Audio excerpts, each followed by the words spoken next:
प्यारे दोस्तों, धन्ना सेठ की आप लोगों ने बहुत सी कहानियां सुनी होंगी। आज हम आप लोगों को धन्ना सेठ की एक सच्ची घटना कहानी के माध्यम से बताते हैं। तो चलिए शुरू करते हैं। राजस्थान प्रांत में एक जाट जाति में धन्ना नामक भक्त था। गांव में बारिश हुई। सब गांव वाले ज्वार का बीज लेकर अपने अपने खेतों में बोने के लिए चले। भक्त धन्ना जाट भी ज्वार का बीज लेकर खेत में बोने चला। रास्ते में 4 साधु आ रहे थे। भक्त ने साधुओं को देखकर बैल रोक दिए और खड़ा हो गया। राम राम की साधुओं के चरण छुए। साधुओं ने बताया कि भक्त 2 दिन से कुछ खाने को नहीं मिला है, प्राण जाने वाले हैं। धन्ना भक्त ने कहा कि ये बीज की ज्वार है, आप इसे खाकर अपनी भूख शांत करो। भूखे साधु उस ज्वार के बीज पर ही लिपट गए। सब ज्वार खा गए। भक्त का धन्यवाद किया और चले गए। धन्ना भक्त की पत्नी गर्म स्वभाव की थी। भक्त ने विचार किया कि पत्नी को पता चलेगा तो झगड़ा करेगी, इसलिए कंकर इकट्ठी करके थैली में डाल दी जिसमें ज्वार डाल रखी थी। भक्त ने ज्वार के स्थान पर कंकर बीज दी। लग रहा था कि जैसे ज्वार बीज रहा हो। धन्ना जी भी सब किसानों के साथ घर आ गया। 2 महीने के पश्चात सब किसानों के खेतों में ज्वार उगी और धन्ना जी के खेत में तुम्बे की बेल अत्यधिक मात्रा में उगी और मोटे मोटे तुम्बे लगे। खेत तुम्बों से भर गया।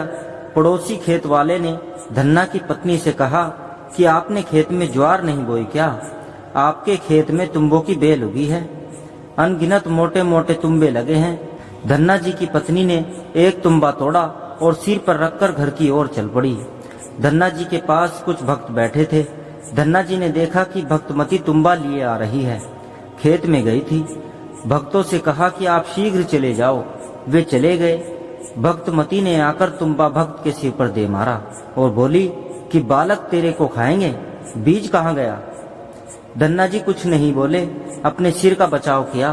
तुम्बा पृथ्वी पर लगते ही 2 भाग हो गया। उसके अंदर से बीज जैसी स्वच्छ मोटी मोटी ज्वार निकली। धन्ना जी की पत्नी को आश्चर्य हुआ।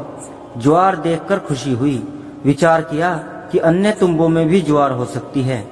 भक्त को साथ लेकर उस तुम्बे वाली ज्वार को घर में रखकर खेत में पहुंची। चद्दर बिछाकर तुम्बे फोड़ने लगी। धड़ी धड़ी 5-5 किलो ज्वार एक तुम्बे से निकली। ढेर लग गया। अन्य किसानों की फसल बारिश न होने से सूख गई। एक दाना भी हाथ नहीं लगा। धन्ना भक्त ने सब गांव वालों को लगभग 10-10 मन यानी 4-4 क्विंटल ज्वार बांट दी। उनके बच्चे भी भूखे थे। अपने घर भी शेष ज्वार ले गए। पत्नी भी भक्ति पर लग गई। दोनों का उद्धार हो गया। वाणी नंबर 110 का सरलार्थ यही है कि धन्ना भक्त की परमात्मा में तथा धर्म में ऐसी धुन लगन लगी कि ज्वार का बीज ही दान कर दिया। देते को हर देता है। इसी कारण से परमात्मा जी ने सूखा खेत हरा कर दिया जिसमें कंकर बोई थी।